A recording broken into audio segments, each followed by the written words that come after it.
နေ့စဉ်သုံးနေတဲ့ပစ္စည်းတွေဟင်မာလေမျက်စိနဲ့တောင်မမြင်ရတဲ့သူရဲကောင်းတွေရှိနေတယ်ဆိုတာစဉ်းစားဖို့ကြလားကဲဒီနေ့တော့ကျွန်တော်တို့ရဲ့ဒီ digital ကမ္ဘာကြီးကိုနောက်ွယ်ကနေလဲပတ်စေနေတဲ့အထူးဖြူတိုင်းအုပ်လို့ခေါ်တဲ့အစိပ်ပိုင်းသေးသေးလေးတွေရဲ့ရုပ်ခွက်စွမ်းအားတွေကိုတစ်ခုချင်းဖော်ထုတ်ကြည့်ကြရအောင် အာဒီမေခွန်းကကြီးလိုက်ရင်ကကာတွန်းဆောက်ထဲကများလားလို့ထင်စရာပဲနော်ဒါပေမဲ့ယုံလိုက်ပါကျွန်တော်တို့သုံးနေတဲ့ electronic ပစ္စည်းတိုင်းရဲ့အထက်မှာလေတကယ့်ကိုထူးခြားတဲ့စွမ်းရည်တွေနဲ့မနာတဲ့အလုပ်လုပ်နေတဲ့ super hero တေးသေးလေးတွေတကယ်ရှိနေတာပါ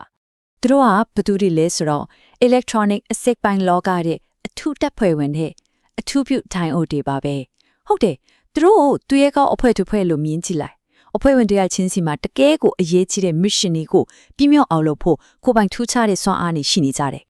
စိတ်ဝင်စားစရာကောင်းတာကလေတာမန်ဆီလီကွန်ဒိုင်ယိုလေးလေးမှာတော့ဝတ်ထားတဲ့ရေချင်းတစ်ခုရှိနေတယ်အဲ့ဒါကဘာလဲဆိုတော့အဖူးချင်းကိုအာယုံခံနိုင်စွမ်းပဲအဖူးချင်း30 degree centigrade တက်သွားတိုင်းသူတို့ရဲ့ forward voltage က2 millivolts နှုန်းနဲ့တိတိကျကျနော်လုံးဝတိတိကျကျကိုကြာဆင်းသွားတာကဲဒါကတော့ကျွန်တော်တို့ဆွေးနွေးမဲ့လျှို့ဝှက်စွမ်းအားတွေထဲကပထမဆုံးတစ်ခုပေါ့ ကဲဟုတ်ပြီကျွန်တော်ရဲ့အဖွဲ့ထဲကပထမဆုံးအဖွဲ့ဝင်နေစလိုက်ကြရအောင်သူကတော့ဇီနာဒါယုတ်သူ့ကိုဗုံအားတကားဆောင်လို့တောင်တင်စားကြတယ်သူ့ရဲ့အဓိကတာဝန်ကဘာလဲဆိုတော့ဗုံအားကိုလုံးမတိကျပြီးတင်းငိမ့်နေအောင်ထိမ့်သိမ့်ပေးဖို့ပဲအဲ့တော့ဇီနာကတာမန်ဒါယုတ်နဲ့ဗာများကွာနေလို့လေဒီလိုစဉ်းစားကြည့်တာမန်ဒါယုတ်ကရေကာတာတစ်ခုလိုပဲရေဖျားအရမ်းများလာရင်ခံမှန်လို့မရပဲပုံးဆိုပြီးကြိုးကျသွားနိုင်တယ်ဇီနာကတော့အဲ့လိုမဟုတ်ဘူးသူကအရေးပေါ်တကားပါတယ် smart ရေကာတာလိုပဲတတ်မှတ်ထားတဲ့ဖျားအမှတ်တစ်ခုကိုရောက်တာနဲ့ရှူးဆိုပြီးရေစီးကြောင်းကိုတမင်တကာဘီးခင်းခင်းနဲ့လွတ်ထုတ်ပေးလိုက်တာအဲ့ဒါသူ့ရဲ့ super စွမ်းအားပဲ Zena ရဲ့ဒီအစွမ်းရဲ့တောချက်ကဘာလဲဆိုတော့ Zena voltage ဆိုတဲ့ရာတစ်ခုပဲဒါကလုံးဝတိကျပြီးလုံးဝတိငိမ်တဲ့ voa အဆင့်တစ်ခုပေါ့ပြောင်းပြန် voa ကဒီမကိုရောက်သွားပြီဆိုတာနဲ့ Zena ကအလုဆလုံးတော့တာပဲအဲ့ဒီလိုတိငင်မှုကြောင့်ပဲလေ electronic circuit တွေမှာ voa ကိုကချက်အနေနဲ့သူ့ကိုအရန်အားကိုကြရတာ ဒါတင်မဲလားဆိုတော့မဟုတ်သေးဘူးဇီနာမှာမထင်မှတ်ထိုက်တဲ့နောက်ထပ်ရေးချင်းတစ်ခုရှိနေသေးတယ်သူ့ရဲ့ထူးခြားတဲ့အလုပ်လုပ်ပုံကြောင့်လေ white noise လို့ခေါ်တဲ့ဂျပန်ဆူညံတန်ကိုတဘာဝတိုင်းထုတ်ပေးနိုင်တယ်ဒီစွမ်းရည်ကအတန်ပိုင်းဆိုင်ရာစံတက်တဲ့ကိရိယာတွေနဲ့တခြားအထူးပြုလုပ်ငန်းတွေမှာသူ့ကိုကြိုလေးတန်မိုးရှိစေတာပေါ့ကဲနောက်ထပ်ရောက်ကိုကြည့်ရလားသူကတော့ဒါယုတ်လောကရဲ့ပုတ်တညိုလို့ပြောရမယ် Varactor ပဲသူ့ရဲ့ super စွမ်းအားကဘာလဲဆိုတော့ voa အားလေးနည်းနည်းပြောင်းပေးလိုက်ရုံနဲ့သူ့ရဲ့အတွင်းပိုင်းကုန်သက်တွေကိုပုံစံပြောင်းနိုင်စွမ်းရှိတာပဲ အဲ့တော့ဒီပုံတင်ညုံကဘယ်လိုအလုပ်လုပ်တာလဲတကယ်တော့ရိုးရှင်းပါတယ်သူ့ကိုပြောင်းပြန်ဖို့အားပေးပြီးသူ့ရဲ့ capacitance လို့ခေါ်တဲ့စွမ်းအင်ထိုးလောင်နိုင်စွမ်းကိုထိန်းချုပ်လိုက်တာဆိုလိုတာကဘိုးအားကိုမြင့်တင်ပေးလေလေသူ့ရဲ့ capacitance ကတင်းကျယ်သွားလေလေပဲအဲ့လို capacitance ကို electronic နည်းနဲ့လိုသလိုပြောင်းလဲနိုင်တဲ့စွမ်းရည်ကြောင့်ပဲရေဒီယိုတွေ TV တွေမှာ frequency ချင်းကြီးဖို့အတွက်သူကမရှိမဖြစ်ဖြစ်နေတာပေါ့ ဥပမာပြောရရင်သူ့ကို -1 volt ပြောင်းပြန်ဖို့အားပေးထားတယ်ဆိုပါစို့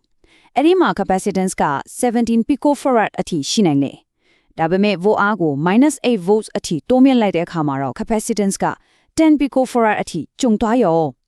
ဒါကသူ့ရဲ့ electronic ချိန်ကြီးနိုင်စွမ်းကိုလက်တွေ့ပြနေတာပဲ ဟုတ်ပြီအခုအလင်းနဲ့ပတ်သက်တဲ့အဖွဲ့ဝင်၄ယောက်စီကိုဆက်သွားကြမှာတယောက်ကအလင်းကိုမြင်တယ်